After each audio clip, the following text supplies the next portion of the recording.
Bonjour, je m'appelle Léon, j'ai 9 ans et au printemps j'ai participé à mon défi école buissonnière. Avec ma classe, notre animateur nature préféré, Guillaume et la Fédération départementale des chasseurs du Gers, je vais vous raconter notre belle aventure.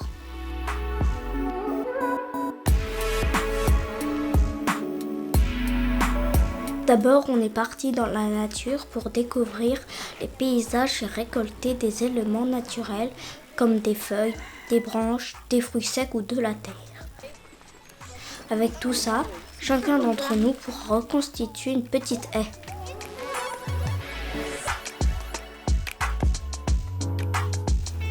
Ensuite, nous avons appris à reconnaître les animaux grâce à leur pelage et aussi à reconnaître les arbres, leur essence comme on dit. On commence à créer, coller, assembler les éléments ramassés dans la nature pour créer chacun notre haie.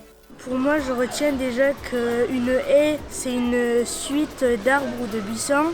Dans des haies, ça peut faire des endroits pour que les animaux se cachent des prédateurs.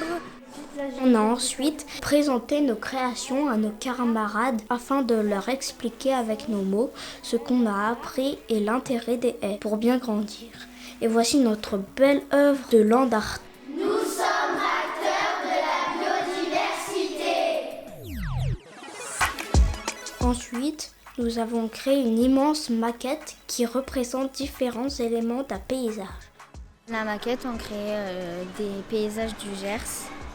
On a collecté des feuilles, des branches, de la mousse pour faire les arbres et les haies. Aussi, on a cassé des petites branches pour faire le tronc d'arbre. Fabriquer cette maquette par nous-mêmes nous permet de mieux comprendre ce qui compose vraiment un paysage de campagne.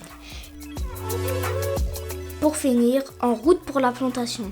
Au programme, 360 mètres à planter pour contribuer concrètement à la biodiversité dans nos paysages du Gers. Nous avons appris à bien faire le trou, préparer le plan, remplir de terre, reboucher et bien tasser. Tout ce que nous avons vu en classe devient réalité. En plantant ces arbres, nous préparons notre avenir. Voilà une belle haie de plantée par des enfants acteurs de la biodiversité.